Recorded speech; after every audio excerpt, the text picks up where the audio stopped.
monde et bienvenue dans cette nouvelle vidéo pour Crazy Little Craft. Une fois n'est pas coutume, j'ai sorti ma gel presse. Alors certains d'entre vous diront encore, bah oui mais ça fait des tellement jolis fonds, pourquoi est-ce qu'on s'en priverait? Et je commence par faire un aplat de Seedless Preserves avec mon rouleau, en peignant entre guillemets toujours dans le même sens, sans oublier de nettoyer le rouleau sur le papier Burke. Et je fais ensuite des empreintes avec le mini fond numéro 7, celui qui a des effets de tricot. Et au départ, mon idée c'était de ne faire un fond que Seedless Preserves. Je ne voulais qu'une seule couleur et ça n'a pas duré longtemps. Très rapidement, j'ai sorti Peeled Paint parce que je me suis dit que finalement, un fond de carte avec deux tonalités, ce serait beaucoup plus joli. Donc même traitement, mon aplat en faisant tourner le rouleau toujours dans le même sens et les empreintes avec le mini fond numéro 7. Je vérifie que j'ai bien enlevé toute l'encre Seedless Preserves parce que je ne veux pas contaminer entre guillemets mon fond vert avec le fond violet. Et je repasse à l'endroit où les deux se superposent puisque j'ai un petit peu tout effacé entre guillemets. Je pose mon papier, c'est un papier 300 grammes, c'est le White Stamping Card de chez Crafters Companion. Je mets mon petit papier Burke pour éviter de trop salir mes doigts. Et voilà le résultat. J'ai choisi d'utiliser le nuage de mots ensemble. Il va être au centre de la composition et de part et d'autre de ce nuage de mots, je vais mettre la théière et j'allais dire les tasses de thé. Il n'y en a qu'une sur la planche, mais vous allez voir que je vais faire en sorte qu'il y en ait deux en fait. C'est très simple avec la technique du masquage. Et là, je fais ça juste pour me rendre compte à peu près de la place que tout prend et puis faire en sorte de bien utiliser les deux couleurs de mon fond. Une fois que je suis sûre du placement du mot ensemble, je vérifie que mon encre est bien sèche. Voilà, donc tout simplement en versant de la poudre. Il n'y a pas du tout de versamarque, rien du tout encore. C'est juste pour vérifier que mon encre est sèche. Si la poudre coule correctement, c'est que tout va bien, je peux y aller. Donc versamarque sur le nuage de mots et cette fois-ci, je verse la poudre, mais pour obtenir le motif. Je fais fondre. Une fois que tout est fondu, je coupe juste les deux petits côtés blancs qui me gênent visuellement. Pour l'instant, la carte n'a pas du tout la taille qu'elle fera au final, mais j'avais besoin d'enlever ces deux petites barres blanches pour vraiment me rendre compte de l'ensemble du motif. De la planche frise et coin numéro 1, je réalise ces petits aiguilles pour mettre une sorte de sol sous la théière et les petites tasses. Je double cette ligne en la décalant un petit peu pour éviter que ce soit trop surchargé, mais parce qu'une seule, ça n'était pas suffisant. Et à nouveau, je fais fondre ma poudre. Alors j'ai fait fondre entre les deux lignes pour éviter de faire des bêtises. J'ai fait une première ligne que j'ai fait fondre, puis la seconde ligne. Sur le même papier, toujours ce fameux papier 300 grammes de chez Crafters Companion, je tamponne les motifs de théière et de tasse. Et avant de tamponner la tasse, je tamponne la petite boule à thé, tout simplement parce que je veux qu'elle soit au premier plan. Donc pour la protéger, je lui mets son petit masque. Et seulement maintenant, je rajoute le motif de la tasse. Avant de retamponner, j'ai enlevé la théière, j'ai nettoyé mon tampon. Bref, j'ai fait ma petite mixture pour éviter de faire des bêtises. Et voilà, la petite boule à thé se trouve sur le devant. Et puis finalement, je me suis dit, mais oui, mais plutôt que de faire deux découpes de tasses que je superpose, je vais les tamponner toutes les deux en même temps. Donc, même principe que tout à l'heure, la boule à thé, le masquage, la tasse. Et avant de tamponner la seconde tasse, je mets bien sûr le masque sur celle-ci.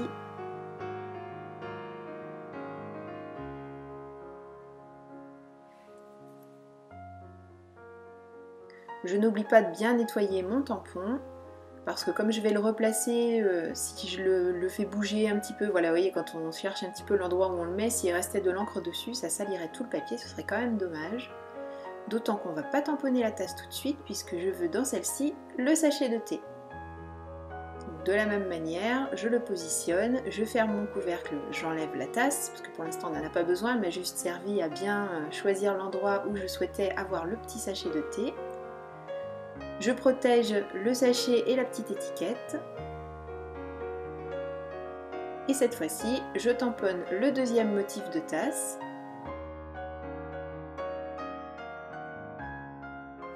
Et je peux maintenant retirer tous les petits masques en les gardant bien sûr pour une prochaine création.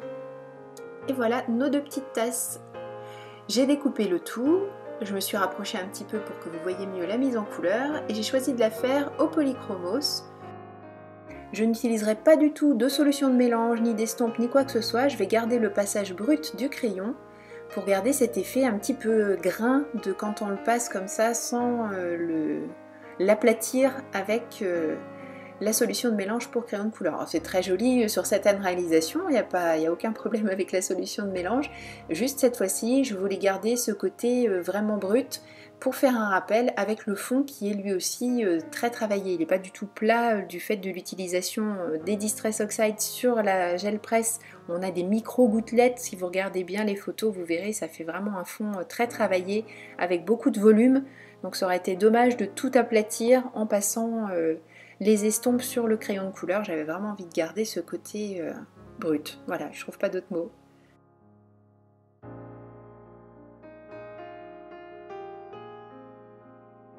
Pour apporter un peu de luminosité, je garde beaucoup de blanc, notamment sur la théière, pour faire en sorte, une fois de plus, de ne pas trop alourdir le tout, même si je veux garder ce côté brut du passage du crayon, je veux quand même que tout reste assez lisible, assez léger. Bien sûr, pour mettre en couleur le tout, j'ai choisi de rester en accord avec les couleurs de fond que j'avais choisies, mais c'est cassé un petit peu par le bleuté que j'ai choisi pour représenter le vert des différentes tasses. Donc ça apporte un petit peu de légèreté là aussi, de casser le tout avec une couleur différente. Je colle en aplat très simplement sur le fond.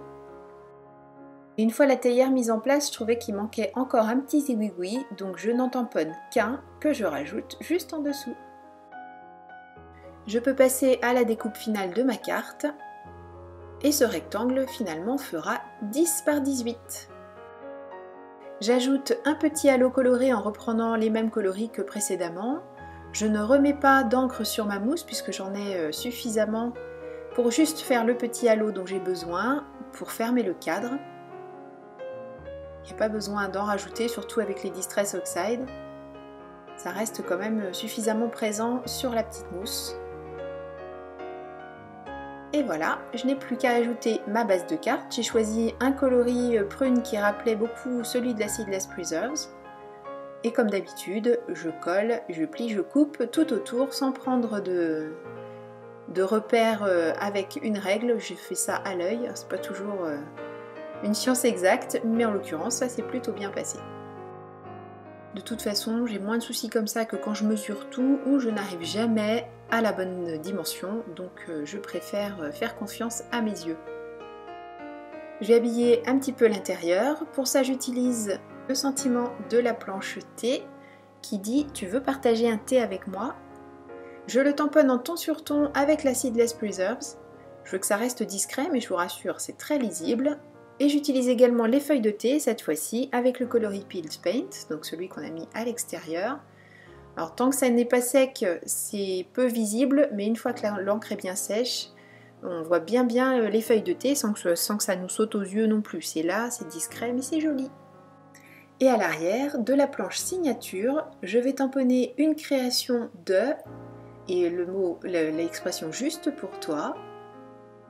Et au milieu, j'écrirai Laetitia. Et là aussi, je tamponne avec la Seedless Preserves en ton sur ton.